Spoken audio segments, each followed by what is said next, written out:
इस सभा के सभापति डॉक्टर भूदेव राजपूत जी और पूर्व सांसद आदरणीय चंद्रभूषण सिंह जी,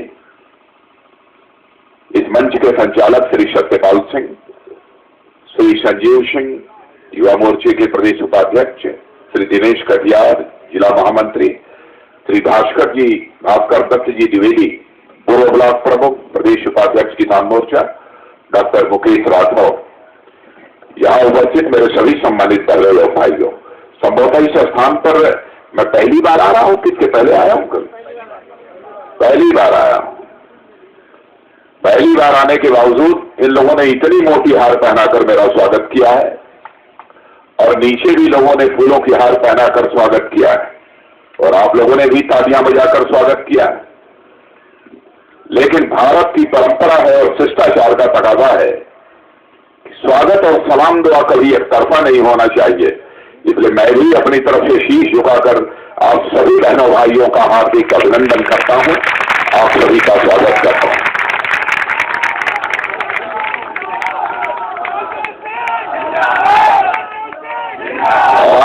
और आपको जानकर यह बेहद खुशी होगी, जैसे जैसे चुनावी माहौल परवान चढ़ता जा रहा है, भारतीय जनता पार्टी उत्तर प्रदेश में बहुमत हासिल करने की ओर बढ़ती जा रही है। यह मैं नहीं कह रहा हूं, यह समाजवादी पार्टी के नेता श्री मुलायम सिंह जी यादव ने कल इसे स्वीकार कर दिया। उन्होंने कहा कि यदि भारतीय जनता पार्टी की सरकार बनती हुई हमको दिखेगी तो मैं कांग्रेस को समर्थन दे दूंगा। अभी तक ये लोग मानने को तैयार नहीं थे कि भारतीय जनता पार्टी की भी उत्तर प्रदेश में कोई हैसियत है, भारतीय जनता पार्टी की उत्तर प्रदेश में कोई ताकत है, यह मानने को लोग तैयार नहीं थे, लेकिन हम मानने लगे। और भारतीय जनता पार्टी को इसलिए भी समर्थन मिल रहा है क्योंकि उत्तर प्रदेश में भी भारतीय जनता पार्टी ने सरकार चलाई है। और बहनों भाइयों, आप लोगों ने सपा और बसपा की भी हुकूमत उत्तर प्रदेश में देखी है। मैं सारे भ्रष्टाचारों की चर्चा नहीं करूंगा। भ्रष्टाचार का सवाल इस उत्तर प्रदेश ही नहीं, सारे हिंदुस्तान में एक अहम सवाल बन गया है, एक अहम मुद्दा बन गया है। उसको चाहे हमारे अन्ना हजारे, बाबा रामदेव, श्री रविशंकर जी ने बनाया हो, चाहे हमारी जो जागरूक मीडिया है उसने बनाया हो, चाहे हमारी सक्रिय न्यायपालिका है उसने बनाया हो, चाहे उसे भारतीय जनता पार्टी जो भारत की संसद के दोनों सदनों में प्रमुख प्रतिपक्षी पार्टी की भूमिका निभा रही हो उसने बनाया। लेकिन आज भारत की केंद्र बिंदु में भ्रष्टाचार एक मुख्य मुद्दा बन गया और वह हर व्यक्ति के जेहन में यह है।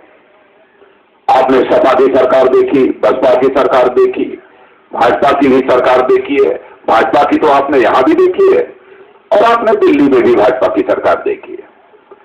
आपको मैं याद दिलाना चाहता हूं, वैसे आप लोगों को मालूम होगा, गरीबों को बांटने के लिए 2 रुपया किलो गेहूं, 3 रुपया किलो चावल जो उत्तर प्रदेश सरकार को मुहैया कराया गया था, उस समय सपा की हुकूमत थी। याद दिलाना चाहता हूं 2005 की सपा की हुकूमत थी।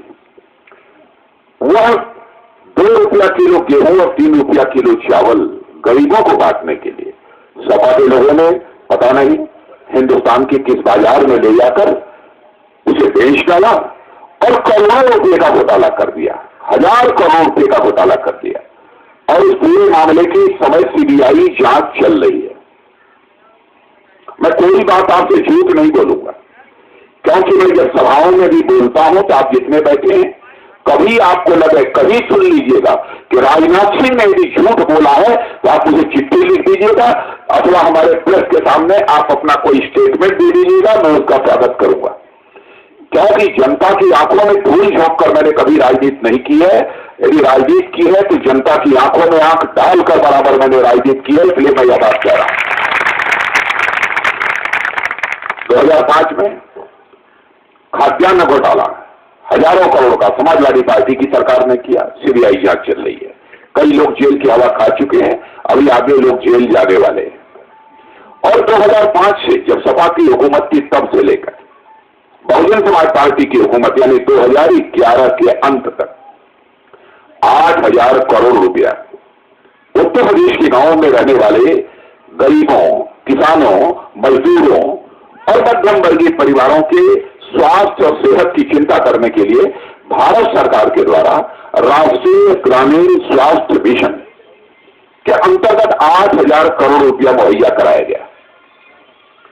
बहनों भाइयों, आपको जानकर आश्चर्य होगा, इस देश की संवैधानिक संस्था है CAG, जो इन सब सारी बातों की जांच करती है कि किसी सरकार को जो पैसा मिला उस पैसे का सही उपयोग हुआ कि नहीं हुआ, नहीं हुआ तो कहां हुआ।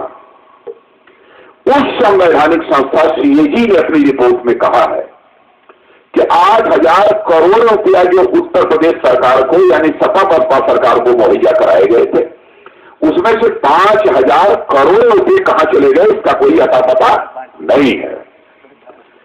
और इस भ्रष्टाचार पर पर्दा डालने के लिए 3 CMO की हत्या करा दी गई, 3 CMO की हत्या करा दी गई, मुख्यमंत्री की नाक के नीचे हत्या करा दी गई, एक CMO की जेल में हत्या करा दी गई।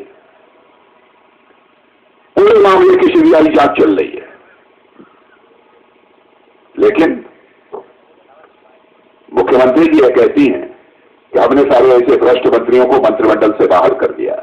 मायावती जी, मैं भी मुख्यमंत्री रहा हूं, मैं भारत सरकार में भी मंत्री रहा हूं, मैं जानता हूं कोई मंत्री मुख्यमंत्री से नजरें चुराकर 10 करोड़, 20 करोड़, 50 करोड़ का भ्रष्टाचार कर सकता है, लेकिन कोई मंत्री बिना मुख्यमंत्री की मर्जी के हजारों करोड़ का भ्रष्टाचार नहीं कर सकता है। इस सच्चाई को भी मैं जानता हूं। आप बच नहीं सकती, आप भी सीबीआई के लपेट में आएंगी। और यह भी मैं बता देना चाहता हूं, जिस दिन भाजपा की सरकार बनेगी, सपा और बसपा ने जो भ्रष्टाचार किया है, इसकी जांच के लिए हम लोग एक जांच आयोग बैठाएंगे, चाहे कितना भी बड़ा पावर नेता क्यों न हो सपा बसपा का। यदि पहली नजर में दोषी पाया जाता है तो उसे जेल जाना ही जाना होगा, बाहर कोई नहीं जा पाएगा। ये लोग कहते हैं, अब देखिए होता क्या है, ये लोग कहते हैं कि साहब हम लोगों को साजिश के तहत फंसाया गया है। मेरे भाइयों, हम भी मुख्यमंत्री रहे, भारतीय जनता पार्टी के 2 मुख्यमंत्री और रहे हैं।